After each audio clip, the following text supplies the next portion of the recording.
we have to talk about a serious issue.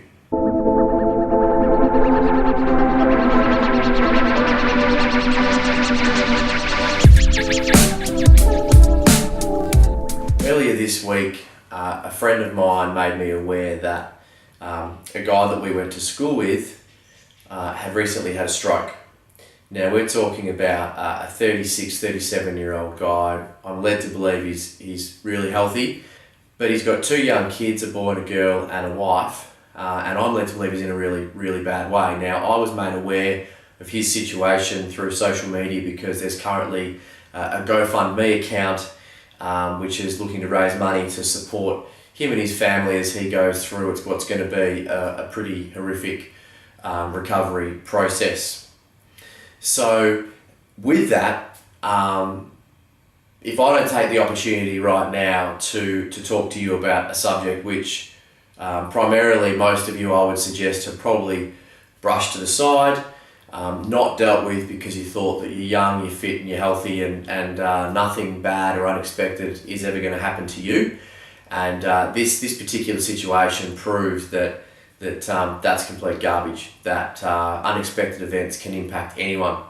So with that, whether you are just out of university and you've gone into the workforce and you're now out supporting yourself, whether you're paying rent, making repayments on personal loans, you may be married with children, and therefore moving into different stages of your life, which might include carrying a lot of debt, and obviously supporting a larger income need and probably earning a lot more money than you did when you got out of university. The word that I want to use is protection. How are you protecting yourself and your loved ones in the event that the shit hits the fan and something goes wrong? So there's three types of what we call personal insurance, which I want to cover off on today, which if you do nothing else, you need to make inquiries as to how you can get adequately protected, okay?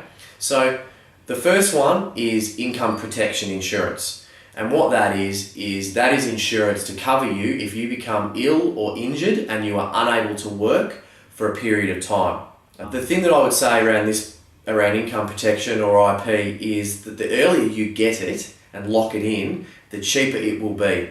And I guarantee you won't even feel it as far as an ongoing repayment point of view.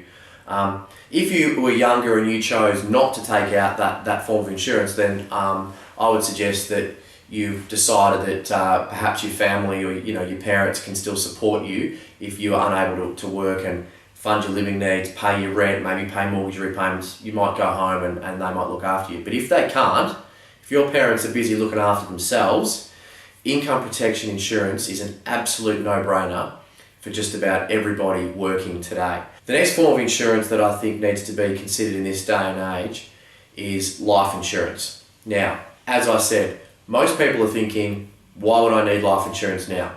I'm young, I'm fit, I'm healthy, I ain't going anywhere.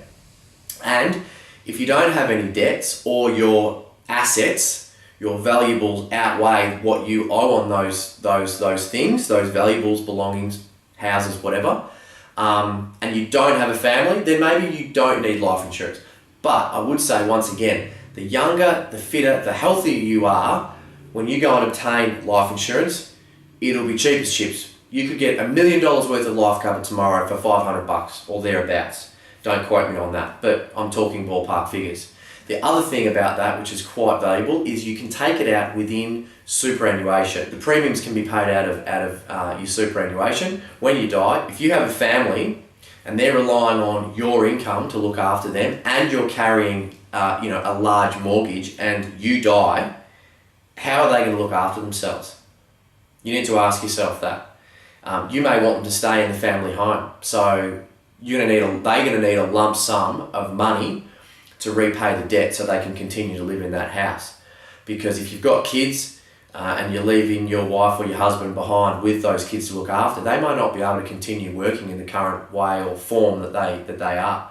As part of a life insurance plan, you can also obtain total and permanent disability insurance. So I kind of lump life and quote unquote TPD together. TPD insurance will cover you if you have a catastrophic event which leaves you unable to continue working at all. Now, there are different definitions that you need to get advice on and make sure that you have the right policy, but it can be what they call an any occupation or an own occupation policy. You want a policy that means that if you are unable to work in your own occupation, that it will pay you that lump sum of money. It is so important that you get professional advice in this area to make sure that the policies that you go into have the right definitions and are going to protect you. The third and final piece of insurance that would be taken up the least amount by younger people is trauma insurance. The trauma insurance is a lump sum payment that will pay you out if you suffer a traumatic event. But that event may not be catastrophic to a point where you're completely disabled for the rest of your life. It could be something like, again, stroke, heart attack, melanoma.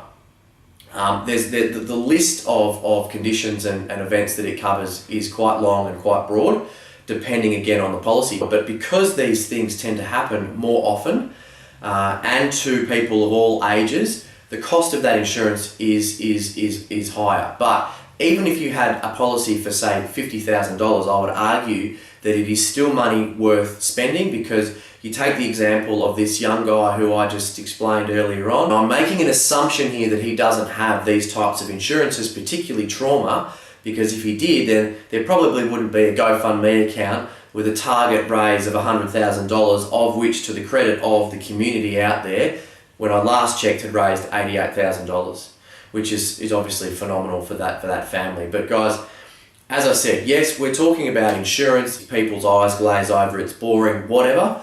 But I tell you what, at the end of the day, if the shit hits the fan and something happens to you or your family, you're going to wish you had have consulted someone to take this out. Now, this is a personal vlog, but what I will say is that the company that I run, Hewison Private Wealth, offer all these types of insurance advice, and we do it in a very unique manner, a manner which is unique to the market and could actually create some pretty significant savings. So I'll hit up a link below if you want to contact our insurance advisor, Marcus, and have a chat to him about it. That's totally up to you. But I don't really care. What I'm saying to you is find an insurance broker or a financial advisor through family, friends, your accountant, connections, I don't care, that can give you the protection that you need and the good advice that you need, so that if something happens, you guys are protected. Guys, as always, thanks a lot for listening to this one. I know it's a pretty serious one, but it hit home when I heard about this story. I'll be back next week with another one, and I promise there'll be more smiles. So if you like what you heard, hit us up with a comment, a like. Be sure to subscribe to the channel, and I'll see you next week.